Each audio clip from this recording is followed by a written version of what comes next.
지난 주간에 대선이 있었습니다. 그리고 이제 우리가 예상했던 대로 문재인 씨가 제19대 대통령에 당선이 되었습니다. 새로운 대통령이 세워진 후에 많은 사람들이 자신들의 기대감을 나타내고 있습니다. 언론도 국민들의 기대감을 보도하고 있습니다. 국민들이 말하는 것은 소위 적폐청산, 적폐라는 것은 누적되어 있는 문제점들을 얘기하는 거죠. 그런 것들을 다 청산한다는, 없앤다는 것이죠. 그리고 서민경제협의입니다. 돈이 많은 사람들은 경제적으로 큰 압박이 없기 때문에 돈 많은 사람들보다는 서민들이 잘 살았으면 좋겠다 그런 얘기를 하고, 또 국민통합도 얘기를 하고 통일도 얘기를 합니다. 그리고 뭐 있는 사람이든지 없는 사람이든지 미세먼지가 큰 문제인 것 같습니다. 제가 인터넷을 보다 보니까 문재인 대통령을 반대했던 한 유명한 목사님도 자기 홈페이지에 문재인 대통령이 성공하기를 바란다 하는 그런 결론을 맺는 글을 올린 것을 보았습니다. 물론 언론은 이 목사님의 이런 바램보다는 이 목사님이 앞으로의 5년을 광야 생활에 비유한 것을 더 부각시켜서 올렸다. 국민들의 높은 기대감을 보면서 과연 어느 정도 국민들의 소망이 충족될 수 있을까 하는 생각을 하게 됩니다. 새로운 정부가 들어섰다고 해서 우리가 바라는 대로 다 이루어질 수는 없을 것입니다. 어떤 사람은 오히려 현재보다 더 자기 입장에서 봤을 때 나빠질 수도 있겠죠. 우리는 어쨌든 새로운 대통령이 세워졌기 때문에 그 전에 우리가 박근혜 대통령을 위해서 기도했듯이 또 문재인 대통령을 위해서 우리가 기도해야 할 겁니다. 문재인 대통령이 성공해야 우리가 또 행복한 국민이 될 것입니다.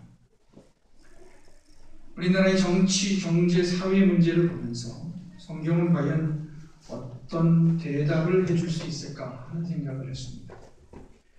그런데 성경은 정치학 책도 아니고 성경학 책도 아니고 사회학 책도 아닙니다.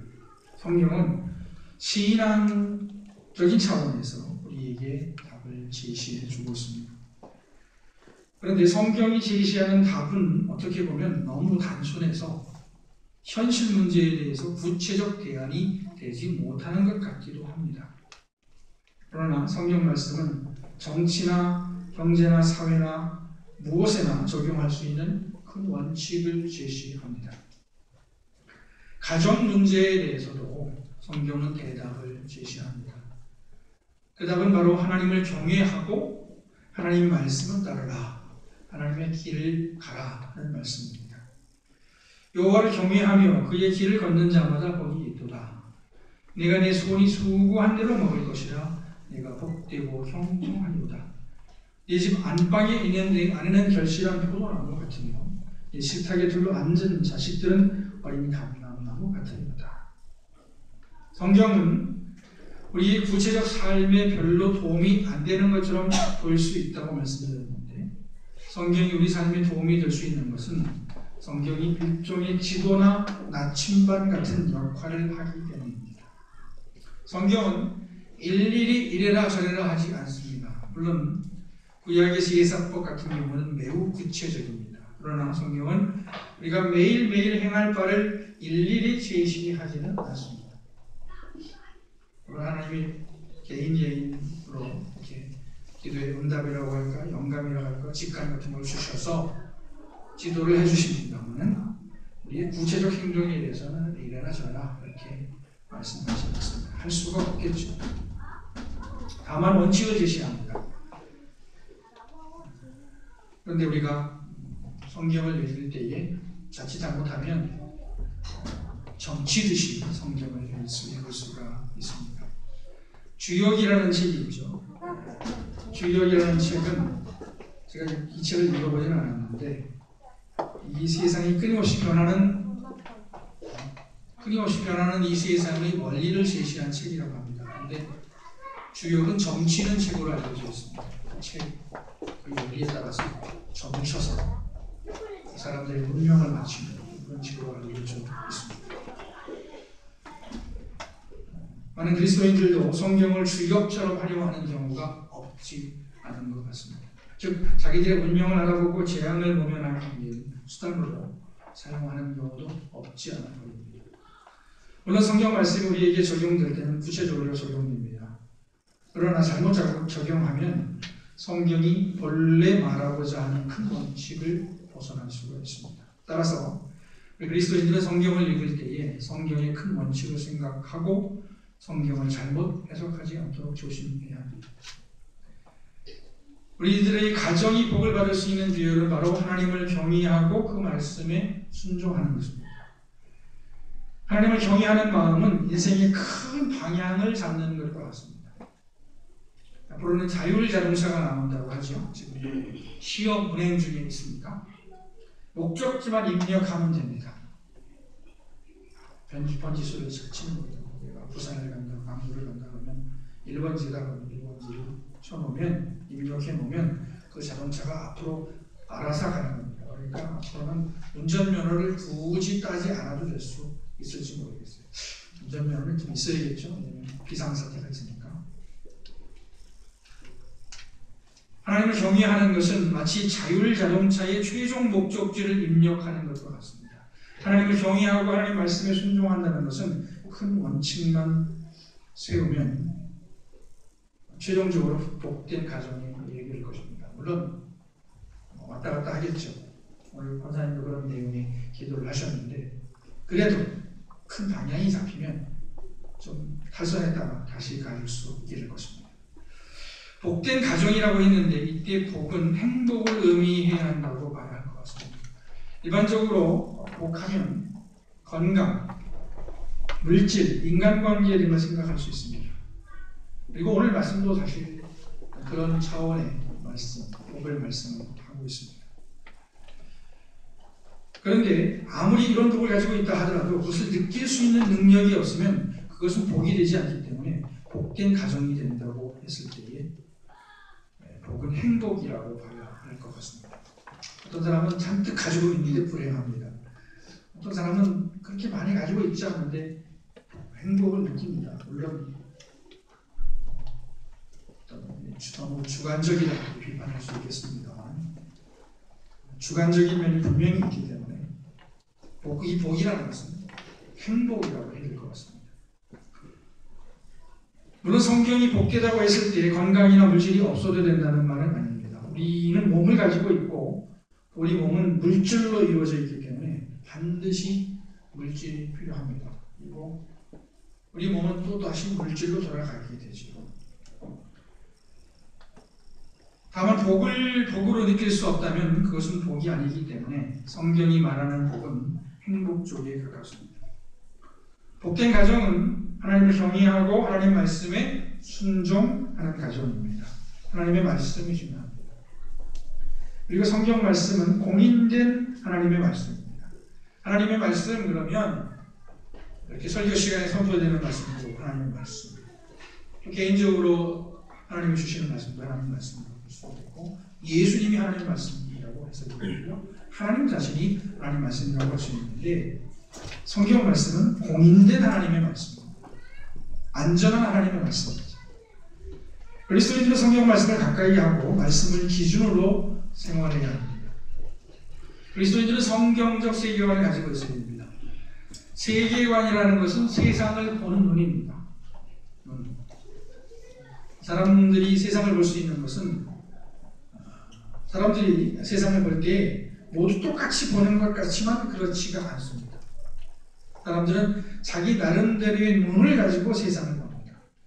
흔히 얘기하기를 색안경 끼지 말고 봐라 그렇게 얘기를 하는데 그러나 사람들은 다 나름대로의 색안경을 쓰고 세상을 보고 있습니다.